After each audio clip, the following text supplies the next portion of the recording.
Welcome to tutorial number 4 of the basic iOS programming course that I'm making. In this session, we will do a basic modification of UI elements via code.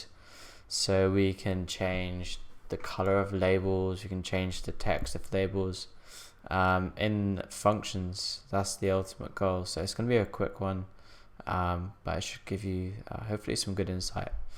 So let's load up the code that we used from the previous tutorial. Once again, it's on GitHub if you don't have it. But yeah, let's get started. So let's click on the home view controller, and we're on the main storyboard, which is this file here. So if we click on the main view controller, you can see we've got the button that we made. I think we made this in like episode 2, tutorial number 2. Okay, and we can see that we've chained it to see, this was wrong. See, this was on manual and it was on the wrong view controller.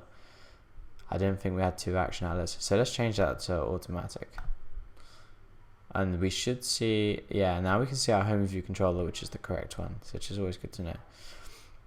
But previously we've only used really actions on our buttons to detect presses, but this time we're going to just experiment with changing a little bit how they look, the style, etc., through code. And once the application launches, we want to do that change.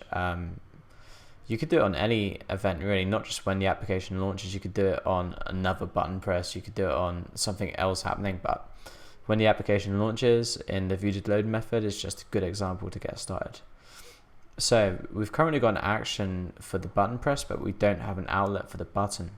So the outlet connects our interface component, the button, to our code, so we can use it in our code. So once again, let's control click into the assistant editor, and let's call it next view button connect.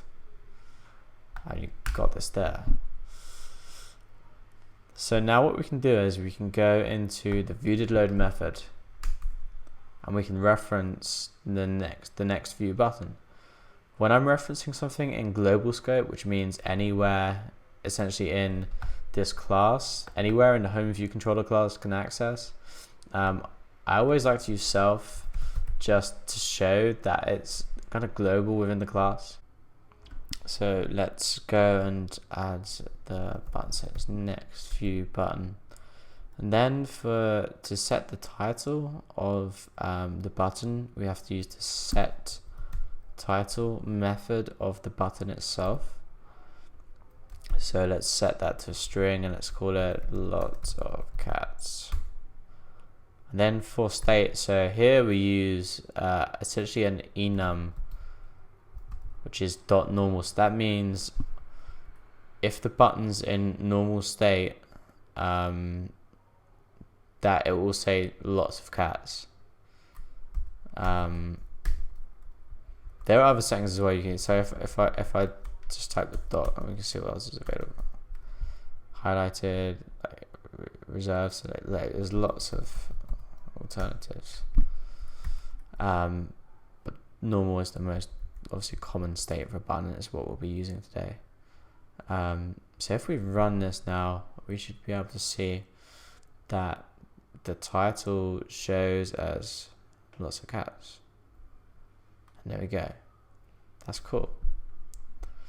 So let's go and make it a little bit, I don't know, let's change how it looks a bit more. Let's go set. So there's lots of different things we can set here. We could set a title color. In the same way, we could say UI color dot. Let's go for aqua. Oh, they don't have aqua. Let's just go red color. So set the color to red for control state normal. Now let's run that again. Let's take this over. Yeah.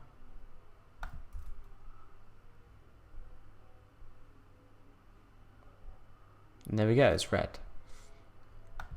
So all that we're going to do now is to tidy this code up a bit and put it in its own function.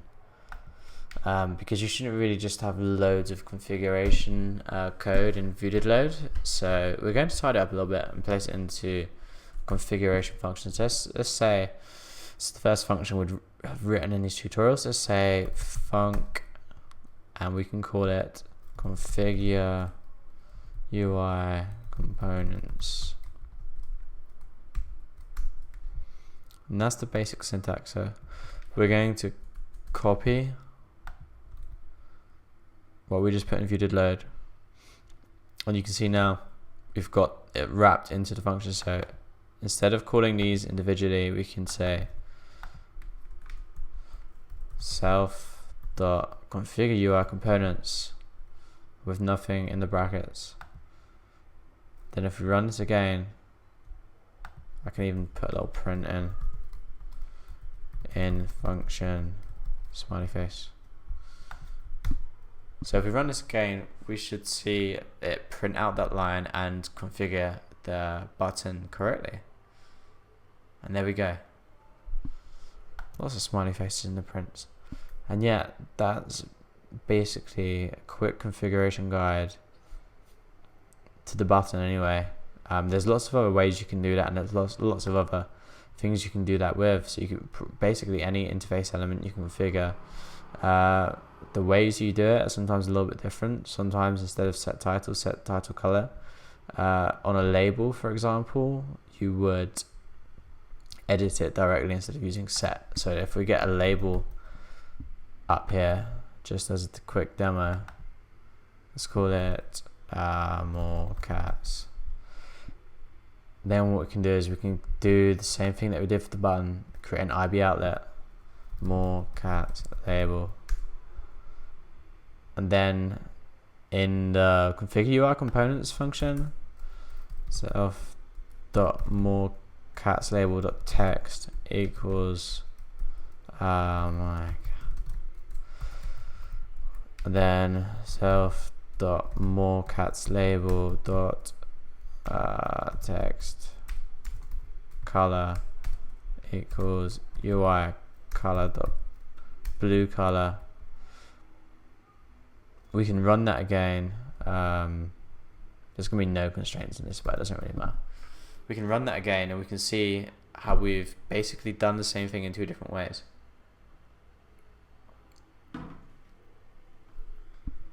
Now you can see it's a blue label, and it does have the my cats is fluffy as text. It's just been a bit clipped because the label is too small, but that doesn't really matter, to be honest. But yeah, so I think that's the end of this tutorial. It was a really quick one about how to basically easily modify UI components programmatically. Sometimes you'll want to modify and set things in the interface builder, but when applications become more advanced, you find that you need to more and more modify things programmatically, and this is just a quick example of how you do that. Okay, hopefully you found it useful. See you on the next episode. Stop recording.